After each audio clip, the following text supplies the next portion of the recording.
Studio থেকে আমি শুক্লা রয়েছি আর শুরুতে যে গুরুত্বপূর্ণ খবরের দিকে নজর রাখতে হচ্ছে ফের রাজ্যপাল সংঘাতের আবহ। ফের বিল নিয়ে কি টানাপোড়েন, এবার বেসরকারি বিশ্ববিদ্যালয়ে বিল বিতর্ক। রাজভবন থেকে পাঠানো হলো রাষ্ট্রপতির কাছে, কিন্তু কেন বেসরকারি বিশ্ববিদ্যালয়ে বিল রাষ্ট্রপতির কাছে, কি নিয়ে এত টানাপোড়েন? আবারও কি তাহলে সংঘাতের আবহ? পুরো বিষয় নিয়ে আমরা জানবো, কথা বলবো। শ্রেয়সী গঙ্গোপাধ্যায় এই মুহূর্তে আমাদের সঙ্গে রয়েছেন, আমাদের প্রতিনিধি সরাসরি। শ্রেয়সী, ঠিক কি নিয়ে আবারও টানাপোড়েন? কেন বেসরকারি বিশ্ববিদ্যালয়ে বিল রাষ্ট্রপতির কাছে পাঠানো হলো? একেবারে দেখো, আমরা জানি যে অপরাজিতা যে বিল, সেই বিল এখনো পর্যন্ত কিন্তু রাষ্ট্রপতির কাছে পাঠানো হয়েছে। বিধানসভায় পাশ হওয়ার পর সেটা রাজ্যপালের কাছে গেছিল, রাজ্যপালের পক্ষ থেকে সেটা রাষ্ট্রপতির কাছে পাঠানো হচ্ছে। সেই বিল কিন্তু নিয়ে বারবার দরবার করা হচ্ছে রাষ্ট্রপতির কাছে, কিন্তু এখনো পর্যন্ত নির্দিষ্টভাবে সদুত্তর পাওয়া যায়নি। এখন অপরাজিতা বিলের পরে কিন্তু ফের আরও একটা বিল কিন্তু গেল সেক্ষেত্রে রাষ্ট্রপতির কাছে, যেটা আমরা জানি যে বিধানসভার গত অধিবেশনে বেশ কয়েকটি বেসরকারি বিশ্ববিদ্যালয় স্থাপনের জন্য বিল পাশ হয়েছিল বিধানসভায়, এবং সেই বেসরকারি বিশ্ববিদ্যালয়গুলোর ক্ষেত্রে সেই বিলগুলো বিধানসভায় পাশ হয়ে যাওয়ার পরে সেই বিলগুলো কিন্তু পাঠানো হয়েছিল রাজ্যপালের কাছে সইয়ের জন্য। কিন্তু দেখা যাচ্ছে যে সেই বিলগুলো কিন্তু সেক্ষেত্রে রাষ্ট্রপতির কাছে পাঠানো হয়েছে রাজভবনের পক্ষ থেকে, এমনটাই কিন্তু জানা যাচ্ছে। এখন সাধারণ একটা বিশ্ববিদ্যালয় তৈরি হবে, একটা বেসরকারি বিশ্ববিদ্যালয় তৈরি হবে, সেই বিলের মধ্যে এমন কি রয়েছে যে বিশেষ কারণের জন্য সেটা একেবারে রাষ্ট্রপতির কাছে পাঠিয়ে দিতে হলো রাজভবনের কাছে? এই বিষয়টা নিয়েই কিন্তু জল্পনা তৈরি হয়েছে। রাজভবনের তরফে এখনো নির্দিষ্টভাবে কিছু জানানো হয়নি, এমনকি এক্ষেত্রে কেন সেটা রাষ্ট্রপতির কাছে পাঠানো হয়েছে সেই বিষয়ে কিন্তু নির্দিষ্ট কোনো তথ্য শিক্ষা দপ্তরের কাছে নেই। কিন্তু অনেকেই যেটা মনে করছেন যে এই যে বিল, দেখো সেই বিলের ক্ষেত্রে আমি তো একটুখানি দেখাই, সেই বিলে যেখানে একটা জায়গায় রয়েছে দ্য ভিজিটার, সেই ভিজিটার বলে যে জায়গাটা রয়েছে সেখানে বলা হচ্ছে the chief minister of West Bengal shall buy virtue of his office B the visitor of the university. অর্থাৎ এই যে নতুন যে বিলগুলো আনা হয়েছিল, যে নতুন যে বেসরকারি বিশ্ববিদ্যালয় তৈরির যে বিলগুলো আনা হয়েছে, সেই বিলে কিন্তু দেখা যাচ্ছে যে এক্ষেত্রে ভিজিটার যে পোস্ট, অর্থাৎ বিশ্ববিদ্যালয়ের যে ভিজিটার, সেই ভিজিটার পোস্টে কিন্তু মুখ্যমন্ত্রীর নাম দেওয়া আছে।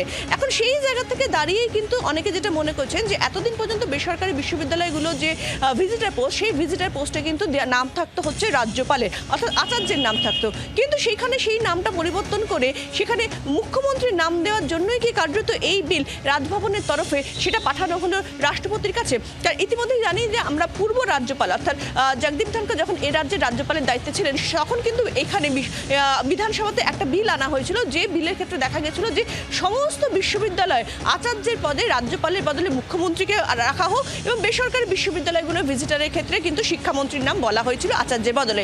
সেই বিল কিন্তু আজ পর্যন্ত পাস হয়নি। সেই বিলে পরে যখন এই নতুন বেসরকারি বিশ্ববিদ্যালয় বিলগুলো কিন্তু আনা হলো বিধানসভায় এবং সেগুলো বিধানসভায় পাশ হয়ে রাজভবনের কাছে গেল, তখন কিন্তু সেই বিলগুলো কিন্তু কার্যত রাষ্ট্রপতির কাছে পাঠিয়ে দেওয়া হলো। এখন এইটাই কি সেই কারণ যে কারণে যেখানে দেখা যাচ্ছে যে এই বিলের ক্ষেত্রে ভিজিটার যে পোস্ট, সেই পোস্টে সেক্ষেত্রে রাজ্যপালের বদলে মুখ্যমন্ত্রীর নাম দেওয়া হচ্ছে। সেই কারণে তুমি আমাদের সঙ্গে থাকো, আমি তোমার কাছ থেকে এই বিষয়ে জানবো। তবে তার আগে আমরা এই মুহূর্তে টেলিফোন লাইনে যোগাযোগ করতে পেরেছি জয়প্রকাশ মজুমদার আমাদের সঙ্গে রয়েছেন, তৃণমূল কংগ্রেস নেতা, টেলিফোন লাইনে। জয়প্রকাশ বাবু, বেসরকারি বিশ্ববিদ্যালয়ের বিল রাষ্ট্রপতির কাছে কেন পাঠানো হলো তা নিয়ে উঠছে প্রশ্ন। যেমনটা এখনো পর্যন্ত তথ্য, নতুন বিশ্ববিদ্যালয়গুলিতে, বেসরকারি বিশ্ববিদ্যালয়গুলিতে ভিজিটার পদে মুখ্যমন্ত্রী, এতদিন সেখানে নাম থাকতো রাজ্যপালের। সেই জায়গা থেকে টানা পড়ে নেই কি এবার রাষ্ট্রপতির কাছে বিল? কি বলবেন আপনি? দেখুন, এটা হচ্ছে অনেকটা পায়ে পা লাগিয়ে ঝগড়া করার মতো। সব থেকে বড় কথা, সংবিধানে রাজ্যপালের যে পদ, সেই পদ সম্পর্কে স্পষ্ট বলা আছে, রাজ্যপাল স্বীকৃত সরকারের সঙ্গে, রাজ্যের স্বীকৃত সরকারের সঙ্গে সব কাজে সহযোগিতা করবেন এবং রাজ্যের সমস্ত বিষয়, তার মধ্যে এই পড়াশোনা ইত্যাদিও পড়ে, সেগুলোতে সদার্থকভাবে সমর্থন করবেন বা সহযোগিতা করবেন। কিন্তু এখানে দেখা যাচ্ছে এই বিজেপির পাঠানো রাজ্যপাল পরপর যারা আসছেন, তাদের মূল মন্ত্রই হচ্ছে যে কিভাবে অসহযোগিতা করা যায় সব বিষয়ে। এমন বিষয়, আপনি ঠিকই বলেছেন আপনারা, যে বেসরকারি বিশ্ববিদ্যালয়ের মতন এমন একটা বিষয়, সেখানে বেসরকারি বিশ্ববিদ্যালয় চালাবেন অন্য সংস্থা। আজকে সারা ভারতবর্ষের অন্য জায়গায়, উত্তরপ্রদেশ বলুন, রাজস্থান বলুন, বা দক্ষিণ ভারতে বেসরকারি বিশ্ববিদ্যালয়ের বিল এইভাবে রাজ্যপাল আটকে রেখেছেন কিংবা রাষ্ট্রপতির কাছে পাঠিয়েছেন, এরকম কিন্তু কোনো নজির নেই। পশ্চিমবঙ্গের ক্ষেত্রে এই বিমাতৃসুলভ ব্যবহার বারবার হচ্ছে। আমি শুধু আরেকটি কথা বলে আমার বক্তব্য শেষ করব, যে যখন বিশ্বভারতীকে বিশ্ববিদ্যালয় করা হয়েছিল, সেই বিখ্যাত স্ট্যাটিউট যখন তৈরি হলো, তাতে কিন্তু বলা হলো যে ভিজিটার হবেন রাষ্ট্রপতি, সঙ্গে সঙ্গে বলা হলো চ্যান্সেলর হবেন প্রধানমন্ত্রী। সেখানে কিন্তু প্রধানমন্ত্রী চ্যান্সেলর বলে কেউ তাতে নাক সিটকননি, কেউ বাধা দেননি।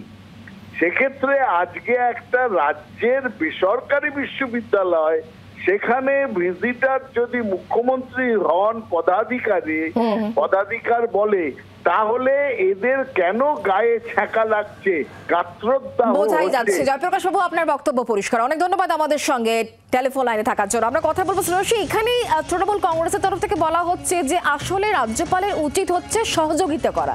এখানে পায়ে পা লাগিয়ে ঝগড়া করার প্রচেষ্টা বারবার লক্ষ্য করা গিয়েছে। এভাবেই তৃণমূল কংগ্রেস পুরো বিষয়টিকে তুলে ধরছে। একেবারে দেখো, কার্যত কিন্তু সেই বিষয়টাতে শাসক দল তারা মনে করছেন, যেটা জয়প্রকাশ বাবুর বক্তব্যে খুব স্পষ্ট, যে এক্ষেত্রে রাজ্যপাল তিনি ঝগড়া করার জন্য, এবং যেখানে বিশ্বভারতীর ক্ষেত্রে প্রাইম মিনিস্টার রয়েছেন পদাধিকার বলে, সেখানে কেন মুখ্যমন্ত্রী সেক্ষেত্রে থাকতে পারবেন না রাজ্যের বিশ্ববিদ্যালয়গুলোর ক্ষেত্রে বা বেসরকারি ইউনিভার্সিটির ক্ষেত্রে? সেই বিষয়টা নিয়ে কিন্তু শাসক দল সরব হচ্ছে, যদিও এখনো পর্যন্ত কিন্তু রাজভবনের তরফে এই বিষয়টা স্পষ্ট করা হয়নি যে কি কারণে, খুব গুরুত্বপূর্ণ কিছু ম্যাটার না হলে কিন্তু সাধারণভাবে রাজভবনের তরফে কোনো বিল রাষ্ট্রপতির কাছে এভাবে পাঠানো হয় না, যা দেখা যায়নি অন্তত সাম্প্রতিক অতীতে। ফলে সেই জায়গা থেকে দাঁড়িয়ে এই একটা বেসরকারি ইউনিভার্সিটি তৈরি হবে, সেই বেসরকারি ইউনিভার্সিটিতে বেশ কিছু নতুন সাবজেক্ট পড়ানো হবে। সেই জায়গা থেকে দাঁড়িয়ে সেইখান থেকে সেই বিলটা কেন হঠাৎ রাজভবনের তরফে পাঠানো হলো রাষ্ট্রপতির কাছে, সেটা নিয়ে কিন্তু জল্পনা তৈরি হয়েছে। এবং সেই জায়গা থেকে অনেকে মনে করছেন যে যেহেতু এখানে যেটা দেখালাম আমি, যে বিলের একটা কপি তোমাদের যেটা দেখালাম, যে এখানে বিলে যেহেতু নির্দিষ্টভাবে রয়েছে যে এক্ষেত্রে মুখ্যমন্ত্রী তিনি ভিজিটার হবেন রাজ্যপালের জায়গায়, সেটাই কি কারণ যে কারণেই এটা রাষ্ট্রপতির কাছে পাঠানো হলো? একদমই। ধন্যবাদ। বাংলার আওয়াজ, বাঙালির আবেগ, জি 24 ঘন্টা।